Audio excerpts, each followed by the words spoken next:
It's time for Around the Ozarks News, brought to you by the Springfield Greene County Park Board, Thompson Sales, Kitchen Lane USA, Advanced Car Care Center, and Smouse Brothers Foundation Repair. Here are your hosts, Ethan and Sarah Foreheads. Hello there. Happy Monday to you. Hope you had a fantastic weekend. It was felt like the first weekend, at least part of it, of winter. Winter has arrived, it seems. But then I think Abby's going to tell us that it may not stick around all that long. So stay tuned for Abby Dyer's Wake Up Weather while we give you the news. Yeah, looks like today is going to be another wintry one, but then it's going to get better. So, okay. You say so. All right. Over the weekend, President Trump announced that each American will receive at least $2,000 from tariff revenue collected so far by the administration. On his Truth Social account, the president said, quote, a dividend of at least $2,000 a person, not including high income people, will be paid to everyone, and those against the tariffs are fools.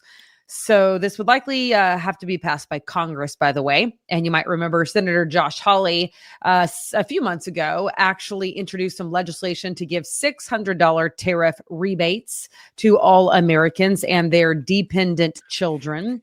The president says the administration will also pay down the enormous debt using the revenue from the tariffs. Okay. It's interesting because he did not define some things, but we'll see what happens. It looks like a big housing development got the go-ahead in Ozark. Leaders there gave approval to a mixed-use area for 229 acres that sits right behind James River Church and just to the south of the big rock quarry there off Farmers Branch Road. Developers saying they are looking to put in 789 total units for housing. That includes apartments, single-family homes, and townhouses. They will also have 10 commercial lots and a lot of amenities for the people who live there, like sports courts and a splash pad, etc. It'll likely take about 5 to 7 years to build that out. Man, that's a lot of people over there. I mean that it was bound to happen in that area because it's close to the highway. It's a good spot. There's going to be a lot of infrastructure that has to be worked on to prepare for that for sure. We'll watch it happen. Homecoming 2025 is underway at Missouri State University. How about that? The Bears are now in Conference USA, of course, which places them in the Division I football bowl subdivision for the first time, and they're doing well too. There are lots of events happening all week to celebrate, including the homecoming parade Saturday at 9 on John Q. Hammonds Parkway. There's going to be bands, floats, all of the parade stuff. And an Alumni Association tailgate also Saturday at 11, because that's all leading up to the Bears playing Texas El Paso, UTEP, at 2 o'clock on Saturday as kickoff. That'll be a big game. Veterans plus current military and emergency services personnel can participate in a special ceremony for Heroes Day on campus and receive a free ticket to the football game. So that'll be great. And, man, the Bears are riding some momentum in the Conference USA. They had another win over the weekend, over on Saturday at the Liberty Flames, which is huge. The Bears are now 6-3 overall and 4-1 in Conference USA. That's so impressive. cool. Yeah, that's impressive. I don't know that anybody had them doing this well this early. I mean, I love it. It's just, I feel like Missouri State could be the equivalent of other state universities. And they don't get the love much because of their sports programs. There's just not the storied history that a lot of programs have. This is a new beginning. Football, no. Basketball, Football, yes. no. Right. Especially women's basketball. But it's great that they're in Conference USA. It's already making a difference, you can tell. And we'll see how the recruiting goes for the next season, too. There's a big basketball national tournament that will be coming back to Springfield every year through 2030. It's a pretty big deal. The National Christian Homeschool Basketball Championship's been held in Springfield every year since 2009, just got a 5-year extension. That tournament brings in thousands of people who stay in more than 6,000 hotel rooms during the annual tournament, which is said to bring in $6 million to the local economy every year.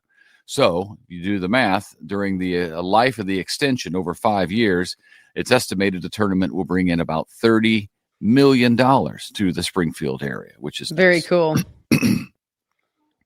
And then the St. Louis Cardinals will be returning to Hammons Field. They will take on your Springfield Cardinals in an exhibition game. That's set now for Monday, March 23rd. And just think about it in your mind. It'll be baseball weather, maybe, kind of, day to day. But there'll be a lot of promise in the air because it'll be springtime. It'll be the 5th time that the St. Louis Cardinals have come down to Springfield to take on the Redbirds here. Tickets will go on sale at a date. I don't think they've set the date yet, but just so you know, the Redbirds are coming back to play the Redbirds. Yes, it'll be like on Friday, some tickets go on sale, but I think you have to be like a member or something. I don't know, of the Red Club, or I don't know. I was trying to figure out the exact date. So, all right, it's worth checking into. If you're interested, right, check into it, because I think Friday's the earliest, but those are sort of like the early bird preferred people, if you will. And then, the other date is not yet out there. So, okay. This is kind of fun. The Battlefield Mall is getting 5 more new stores, and I feel like there's life back at the Battlefield Mall, in the coming months. JD Sports, Cinnabon, Ismora, which is known for modern jewelry, Riddle's Jewelry, which is a family-owned business, and Joe's Records, which has vinyl records and compact discs. Yeah. Well, and don't forget Dick's Sporting Goods. Yeah, Dick's Sporting Goods was another one that we announced, like a month ago. That's coming too. So it's a lot of activity over there. I know. I love Dick's Sporting Goods. And then JD Sports, I'm not super familiar. I did look it up. It looks great. I had not heard of it previously, but it's everywhere. So we're going to get one of those too. Yeah. Good. All right. Coffee lovers. You've surely heard of Dutch Brothers. If not, you're missing out. The first one in Springfield is now open on West Sunshine. It's very similar to a 7 Brew. Like, the setup of that coffee shop is not like a walk-in sit down. It is a 7 Brew style of drive-through. Those are popular now because you got Dutch Brothers, Scooters, 7 Brew, and it's all just drive-through. You can't go in. Yep. It's doing well. They have one planned for Ozark as well. That one will be opening soon at the Walmart exit in Ozark. And Ethan and I had our first Dutch Brothers in, do you remember? Tulsa? Colorado Springs on vacation one year. Many years ago. And it was great. I don't recall that. Well, it was really great, just so you know. Okay. And then also Huey Magoo's is opening their 4th location in our area. This one is in Brookline, actually, on North Stone Creek Drive. How about that? Huey Magoo's. That's the. I still have not been to Huey Magoo's nor Raising Cane's. Oh, you haven't been to either of those? Mm-mm. Okay. Our daughter loves the kids to both. I know. She loves, our middle child loves Raising Cane's. And there's been a couple times where I'm like, yeah, I guess I'll take you by. That's fine. And then I have to back out because there's 90,000 cars in the drive-thru. Oh, still? Yeah. I'm not over there. I'm not over there very often. I was over there whenever they opened it, and we were at KY3. So I tried, I think for the first 3 weeks, tried to get over there on dinner break to try it because I'd never had it. And I was like, oh, I can't do this. So I waited till the line died down, but I didn't know that it was still long. It's still long because sometimes on the way home from swim practice, that's where she wants to go, and it's insane. So she loves. Must mean it's good. She loves Cane's, and Griffin loves Huey Magoo's. Yeah, I've never been there either. So I keep thinking I'm going to hit them up, but I don't eat fast food too often. Now I will go get an ice cream cone at Brahms, though. So there's that. Okay. Don't forget, it is our contest time, and it's been so fun giving away tickets to go see the Kansas City Chiefs play at Arrowhead. And this week is no different. We are giving away 2 tickets to go watch the Chiefs versus the Chargers. That game is on December 14th. So get ready. Somebody's going to win 2 tickets, and December 14th will be nice and chilly, I'm sure.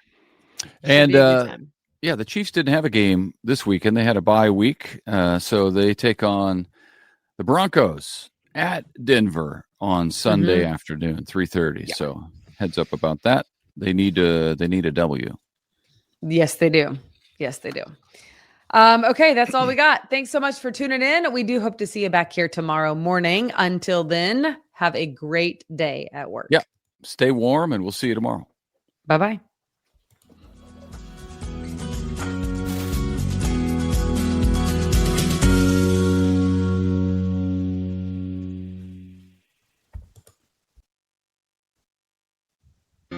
It's time for Around the Ozarks Wake Up Weather, brought to you by Command Family Medicine, Heating and Air Paramedics, The Trailer Ranch, Hewitt Messenger, and Taylor Grubaugh Chevrolet. Here's your host, meteorologist Abby Dyer. Good morning, everybody. Welcome to your Monday. It is a brutally cold start out there on this Monday morning. We've got temperatures in the teens, but the wind chill factor is pretty unbelievable. It's feeling more like 10 or either side of 10 degrees this morning.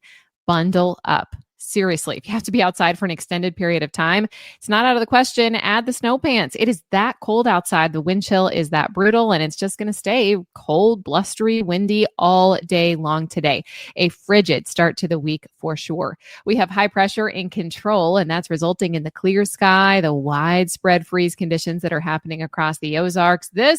It's a killing freeze, a widespread one, and we are going to stay chilly all day today. Numbers are not going to feel very pleasant. In fact, for the next couple of hours, I think our wind chill factor stays in the teens. We are likely going to see winds gusting to 20 miles an hour today. It is cold. It is brisk.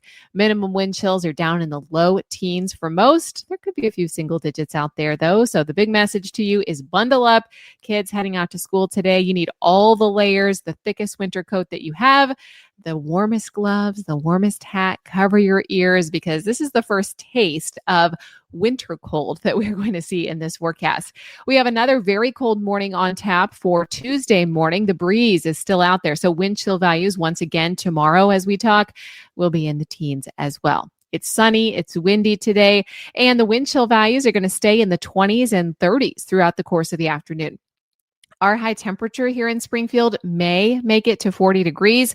It'll never feel that warm. I mean, it is a really cold day, about 15 degrees below average. Put the wind on top, and that lands us with wind chills in the 20s and 30s. I do have a warming trend this week. In fact, this week is kind of two forecasts all in one. We are starting out with a winter blast with this cold weather in place. By the end of the week, we could be back into the mid-70s. It's kind of a wild swing in the forecast. It's a very quick cool down, but a potent one that we're dealing with for early this week. Good news is that we warm back up into the mid-60s on Wednesday. We're in the 70s again by Friday. Middle 70s. In fact, it's possible that we are at 75 degrees again by Friday afternoon. So a chance for showers in the forecast. It exists, but not until the weekend. It's overall going to be a very dry week. And it's also one of the reasons that I'm talking about some elevated fire weather conditions as we head into Tuesday as well. It'll be windy, a little bit warmer. Tomorrow, we jump back into the 50s for afternoon highs, and then the warming really takes off. We're back into the 60s by Wednesday, as I mentioned, still pushing 70 by Thursday, and then I think we're clear in the 70s by Friday with a dry stretch ahead. Around the country, what's making headlines? It's this incredibly cold air max being headlined as the polar vortex taking shape over the eastern 2/3 of the country, creating these record low temperatures through the southeast, including all of Florida by Tuesday morning. Snowy and very cold and windy conditions exist all the way from the Great Lakes to the interior portions of New England. And while that's happening, we've also got critical fire weather across portions of South Texas. That's a big national news headline for you out there today as well. All right, it's time for the Around the Ozarks Wake Up Weather Brain Twister trivia question. And the question that I left you with on Friday was this. The shortest war in recorded history lasted for 38 minutes. Which two parties fought it? Well, I was unaware of this one, but the options were A, Switzerland and Liechtenstein, B, the United Kingdom and Zanzibar, C, Monaco and Italy, or D, San Marino and the Vatican City. And the answer is B, the United Kingdom and Zanzibar. August 27th, 1896, after the Sultan of Zanzibar refused to step down, British warships bombarded the palace. The Sultan fled, and the war ended in a mere 38 minutes, which stands as the shortest war on record. Congrats if B was your guess. Here's the trivia question that I'll leave you with for tomorrow. Which of these animals is the only one that can never stick its tongue out, even if it wants to? Do you think that is A, the crocodile, B, the blue whale, C, the giraffe, or D, the pangolin? Let me know your guess. Who wants to stick their tongue out but cannot? If you know it, or if you want to try to guess, you can do that at the website aroundtheozarks.com. Big shout out to our sponsors this morning, Command Family Medicine, keeping us healthy in these wild temperature swings. Heating and Air Paramedics, the Trailer Ranch, Hewitt Messenger, and Taylor Grubaugh Chevrolet. It's going to be a cold one. Bundle up. We'll survive together. Temperatures warm back up to the 60s as early as Wednesday. I'll be back to chat with you first thing tomorrow.